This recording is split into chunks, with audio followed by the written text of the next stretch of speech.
Halo semua, selamat datang di channel Muhammad Iqbal Pratama. Yes, Toyota Fortuner TRD Sportivo. Ini adalah salah satu varian yang paling tinggi. Sebenarnya varian paling tinggi adalah VRZ 4x4. Nah, ini adalah varian paling tinggi untuk tipe 4x2-nya. Di video kali ini kita akan ulas seperti apa dan kenapa kalian harus pilih mobil ini. Kita mulai dari bagian eksterior depan.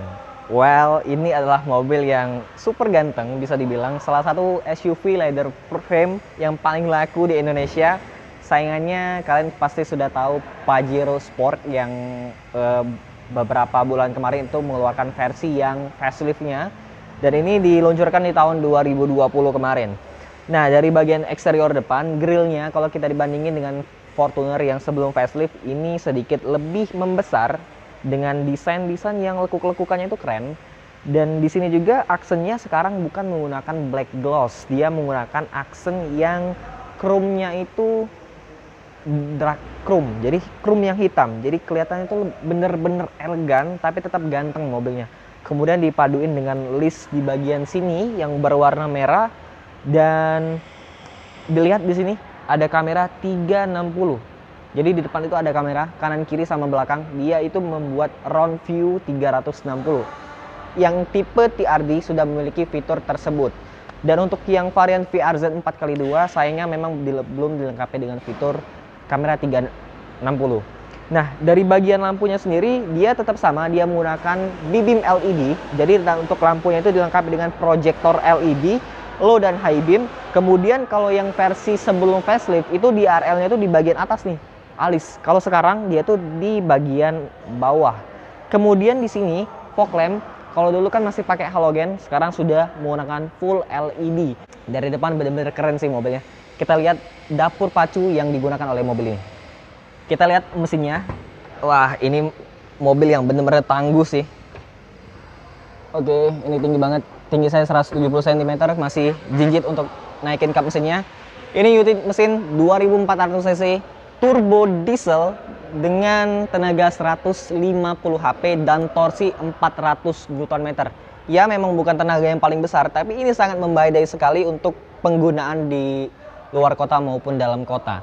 Menggunakan 6 speed otomatis torque converter, dan juga tenaga tersebut disalurkan ke dua roda belakang untuk yang varian 4x2. Untuk yang 4x4 kalian akan mendapatkan transfer case di bagian dalam untuk menggunakan mode 4-wheel drive. Kalau ditanya untuk ruang mesin, ini beneran rapi sih. Ini covernya di bagian sini. Terus penempatannya sih ini beneran rapi. Ini well built, ini adalah mobil Toyota. Dan pengecatannya juga bener-bener rapi mobilnya. Jadi kesan mobil 500 jutaan, bahkan ini sudah menyentuh range harga 600 jutaan. Dan bener-bener ini sebuah mobil yang value-nya itu dapat banget. Kap mesinnya berat guys. Oke, kemudian kita bahas dari bagian eksterior samping. Nah, di bagian samping sini kelihatan mobilnya bener-bener gagah banget. Lagi pula ini warna hitam ya. Terus juga dari bagian velgnya ini menggunakan desain yang baru. Ini trimnya TRD Sportivo. Desainnya velgnya ini menggunakan yang black glossy. Terus di sini juga ada aksen yang silver seperti itu.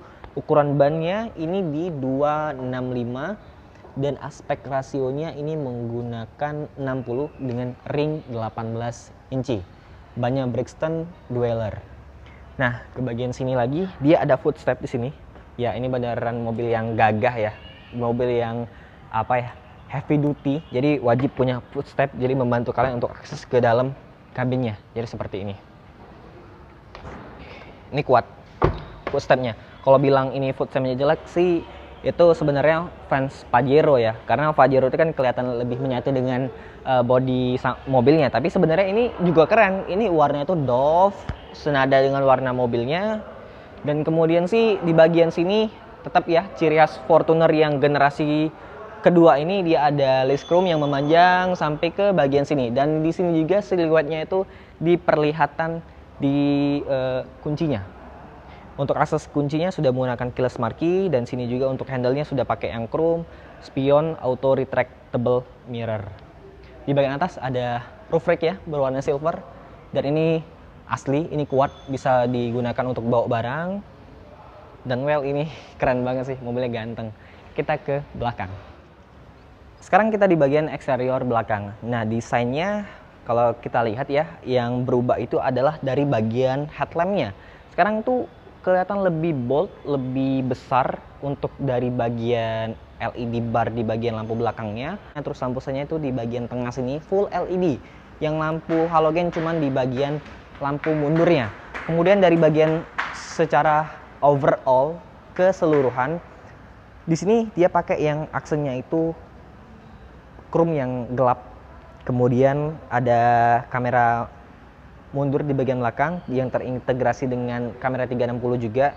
Ada sensor parkir, ada 5 buah. Terus ada emblem TRD di bagian sini, body kit. Dan ini juga sebenarnya untuk buka bagasinya, ini bisa dari 3 akses. Dari dalam, dari kunci, dari tombol, 4 akses. Dari kick sensor di bagian bawah. Tapi memang kick sensornya agak sedikit rumit karena memang penempatan ban serep di bagian bawah menghalangi sensor kick di bagian bawah sini. Jadi kita buka dari kunci aja. Nah, oke. Oke. Nah, di sini untuk kapasitas bagasinya juga cukup besar, khasnya Fortuner. Ini mobil yang gede banget sih, 4.700-an kalau salah, 4,7 meteran panjangnya, hampir 5 meter. Dan pelipatan kursinya masih sama, dia ke samping kanan dan kiri. Overall sih mirip-mirip ya, jadi nggak ada perubahan sih kalau dari bagian bagasinya. Kita langsung aja bahas bagian interior.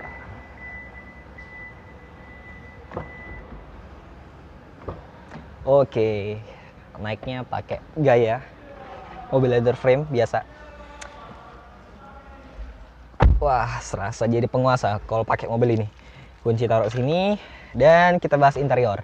Di interior apa sih yang berubah? Yang berubah sebenarnya secara kalau kita lihat ya, nggak banyak yang berubah. Tapi di sini kalian punya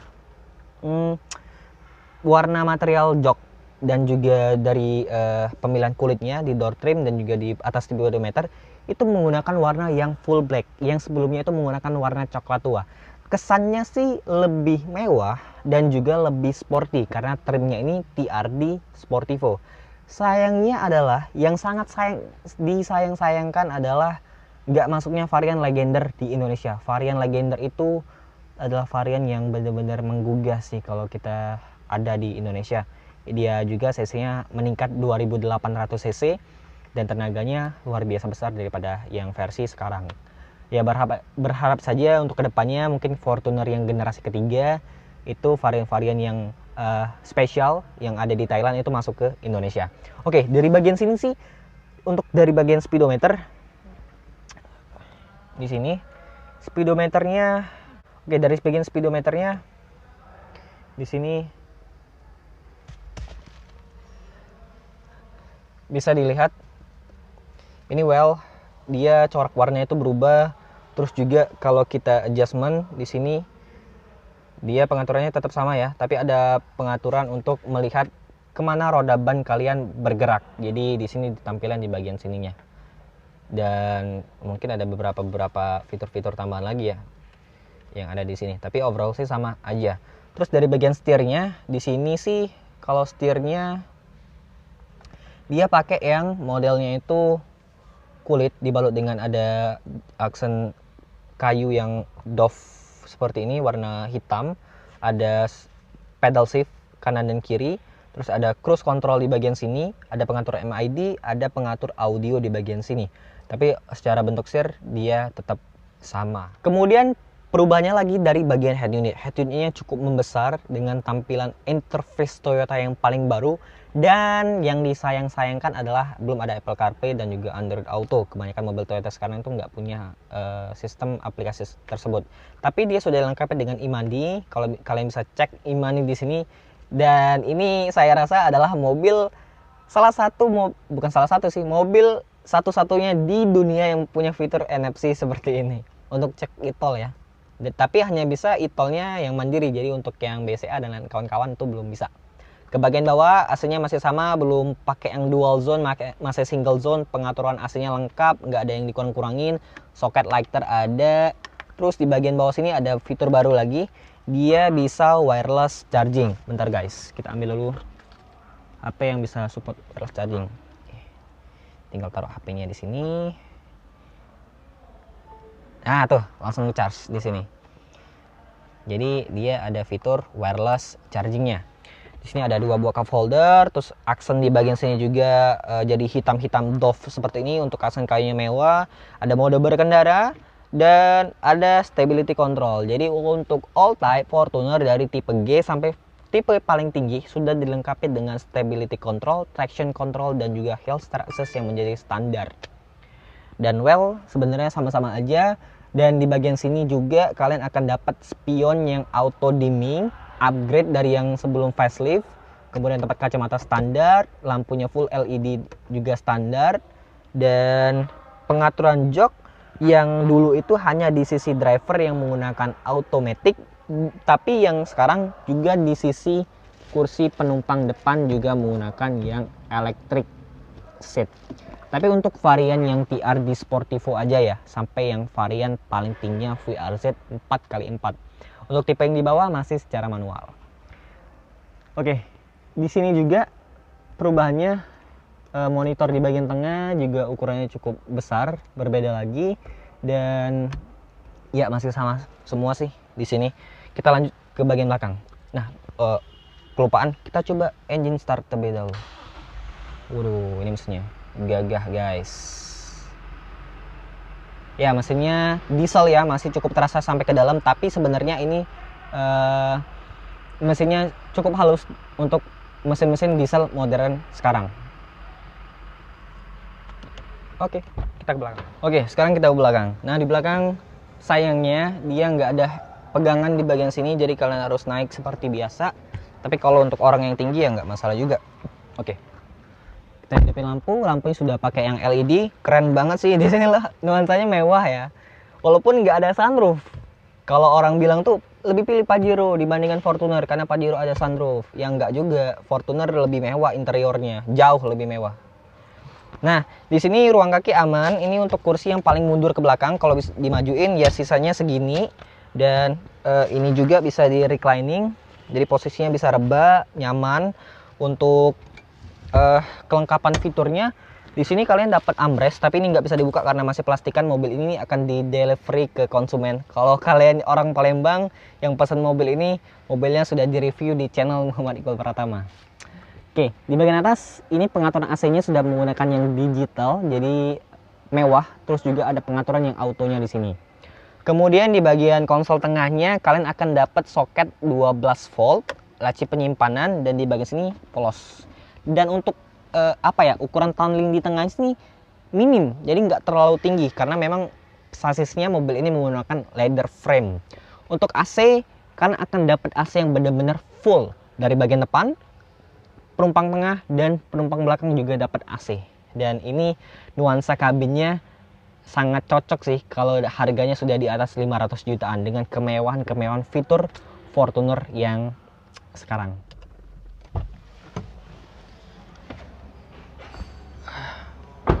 Oke, jadi apa kesimpulan untuk Toyota Fortuner ini? Ini adalah salah satu SUV leather frame yang bisa dibilang paling ganteng ya untuk sekarang. Karena pasangnya sekarang itu ada Pajero Sport yang paling baru, terus ada Nissan Terra, dan Ford Everest sekarang nggak dijual lagi di Indonesia. Jadi kesimpulannya, apakah mobil ini worth it untuk dibeli? Worth it kalau kalian punya uangnya, dan nggak ada alasan karena fitur-fiturnya sangat lengkap sekali. Terima kasih buat semuanya yang sudah nonton video ini dari awal sampai habis. Kalau kalian ingin lihat-lihat mobil Toyota atau tanya-tanya tentang produk-produk Toyota di daerah Palembang, kalian langsung aja kunjungin dealer Tunas Autograha atau TAG, tepatnya itu di Jalan Perintis Kemerdekaan nomor 8 Palembang, atau langsung kontak marketing yang ada di deskripsi di bawah. Thank you for watching. Goodbye.